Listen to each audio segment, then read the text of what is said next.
Everyone, എന്തൊക്കെയുണ്ട് വിശേഷ? സുഖമാണോ എല്ലാവർക്കും? നിങ്ങൾ ക്യൂ കാണുമ്പോൾ നിങ്ങളുടെ മനസ്സിൽ എന്താ പെട്ടെന്ന് ഓടി വരുന്നതെന്ന് എനിക്ക് അറിയത്തില്ല കേട്ടോ. ആക്ച്വലി നമ്മളിപ്പോൾ മിറാക്കിൾ ഗാർഡനിൽ പോവുകയാണേ. മിറാക്കിൾ ഗാർഡനിലോട്ടുള്ള ക്യൂ ആണ് നിങ്ങൾ ഈ കാണുന്നത് ഗൈസ്. ഇഷ്ടംമാതിരി ആൾക്കാരും ഭയങ്കര ചൂട്. എന്തായാലും ബാക്കി കാര്യമല്ല ഞാൻ കാണിച്ചുതരാം. സത്യം പറഞ്ഞാൽ ഈ വീഡിയോ എടുത്തിട്ട് ഏകദേശം 1 മാസത്തിന് മുകളിലായി കേട്ടോ. എനിക്ക് കണ്ടിന്യൂസ് ആയിട്ട് എനിക്ക് പനിയായിട്ട് എനിക്ക് വോയിസ് ഓവർ ചെയ്യാൻ പറ്റാത്തത് കൊണ്ടാണ് കേട്ടോ ഇത്രയും ലേറ്റ് ആയത് വീഡിയോസ്. അപ്പോൾ നമുക്ക് കാര്യത്തിലേക്ക് കിടക്കാം. ഇതാണ് കേട്ടോ മിറാക്കിൾ ഗാർഡൻ്റെ എൻട്രൻസ്. ആക്ച്വലി നമ്മൾ കയറി വന്ന് നേരെ കാണുന്ന ഒരു പോർഷനാണ് കേട്ടോ ഇത്. ഞാൻ കയറി വരുന്ന എൻട്രൻസ് എടുത്തില്ല, കാരണം അവിടെ കുറേ ആൾക്കാർ നിൽപ്പുണ്ടായിരുന്നു. അപ്പോൾ അത് ഭയങ്കര ബുദ്ധിമുട്ടായിട്ട് എനിക്ക് തോന്നിയത് കാരണം ഞാൻ എടുക്കാമായിരുന്നു കേട്ടോ. എൻ്റെ വീഡിയോസിൽ എപ്പോഴും എനിക്ക് കുറേ ഇൻഫർമേഷൻസ് പാസ് ചെയ്യാൻ വേണ്ടിയിട്ട് ഇഷ്ടമാണ് കേട്ടോ. അതുകൊണ്ടാണ് ഞാൻ കുത്തിയിരുന്ന് ഓരോ സബ്ജക്റ്റിനെ പറ്റിയിട്ടും റിസർച്ച് ചെയ്തിട്ട് ഞാൻ ഇൻഫർമേഷൻസ് പാസ് ചെയ്യുന്നത് കേട്ടോ. അപ്പം എല്ലാ തവണത്തെയും പോലെ ഞാൻ കുറച്ച് ഇൻഫർമേഷൻസ് ഇങ്ങനെ വാരി വിതറാൻ പോകാം കേട്ടോ. ലോകത്തിലെ തന്നെ ഏറ്റവും വലിയ ഗാർഡനും നാച്ചുറൽ ഫ്ലവേഴ്സ് മാത്രം കൊണ്ടുണ്ടാക്കിയിരിക്കുന്ന ഒരു ഗാർഡനാണ് കേട്ടോ ദുബായിലെ മിറാക്കിൾ ഗാർഡൻ. ഏകദേശം എനിക്ക് തോന്നുന്നു ഒരു 17-18 ഏക്കറോളം വരുന്നുണ്ട്. എങ്ങനെ പോയാലും 2 മണിക്കൂർ നടന്ന് കാണാനുള്ള സാധനങ്ങൾ അവരവിടെ ചെയ്തു വെച്ചിട്ടുണ്ട് കേട്ടോ.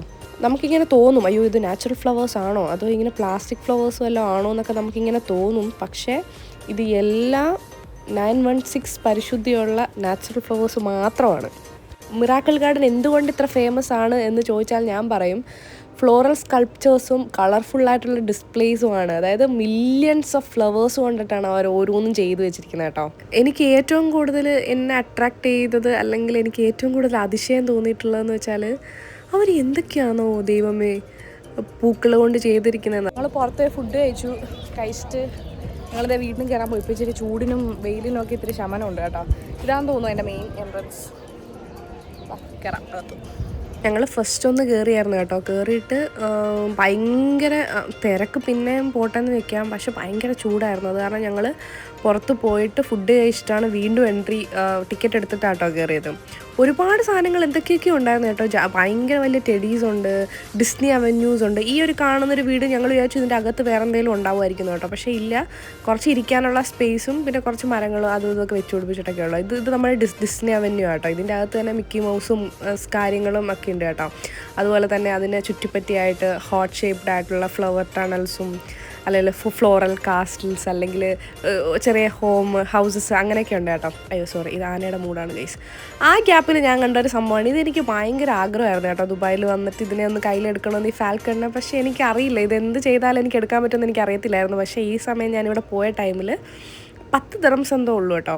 അപ്പോൾ എനിക്ക് അധികം സമയം കിട്ടിയായിരുന്നു. കാര്യം ആ പുള്ളി വേറെ ആൾക്കാരുടെ അടുത്തുനിന്ന് പൈസ മേടിക്കുന്ന ടൈമിൽ എനിക്ക് കുറച്ച് അധികം സമയം കിട്ടി അതിനെ എടുക്കാൻ വേണ്ടിയിട്ട്.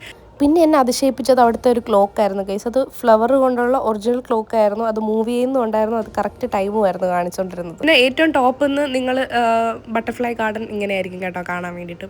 കുറേ പരിപാടീസ് അവിടെ ഉണ്ട് കേട്ടോ. വെറുതെ ഇങ്ങനെ കാണുന്നതെന്ന് മാത്രമല്ല, ഇതാണ് ടോപ്പ് വ്യൂ എന്ന് പറയുന്നത്.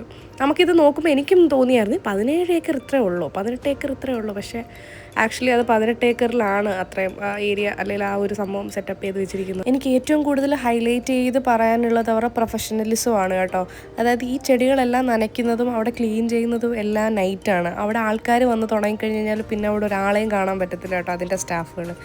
എനിക്ക് ഏറ്റവും ഇഷ്ടപ്പെട്ട ഒരു സംഭവമായിരുന്നു ഈ ഡിസ്നിയുടെ ഈ ഒരു ഡോളിൻ്റെയൊക്കെ ഈ ഒരു സെറ്റപ്പ്. അത് ഭയങ്കര രസമായിരുന്നു അത് കാണാൻ വേണ്ടിയിട്ട്. പക്ഷേ എനിക്ക് ഒരു വിഷമമേ ഉള്ളൂ, എനിക്ക് ആ ഒരു ഏരിയയിൽ നിന്നിട്ട് എനിക്ക് പിക്ചേഴ്സ് ഒന്നും എടുക്കാൻ എനിക്ക് പറ്റിയില്ല അവിടുത്തെ തിരക്ക് കാരണം കേട്ടോ. ഇങ്ങനെ വന്ന ഞാനാ ഗൈസ് ടാൻ അടിച്ച് വെയിൽ കൊണ്ട് കുഴഞ്ഞ് ഇടി കൊണ്ട് ഇവിടെ മൊത്തം ആൾക്കാർ, ഇഷ്ടംമാതിരി ആൾക്കാർ. എന്നെ കൊണ്ട് പറ്റുന്നത്ര ഞാൻ എടുത്തിട്ടുണ്ട് കേട്ടോ. അപ്പോൾ നെക്സ്റ്റ് ടൈം ബൈ.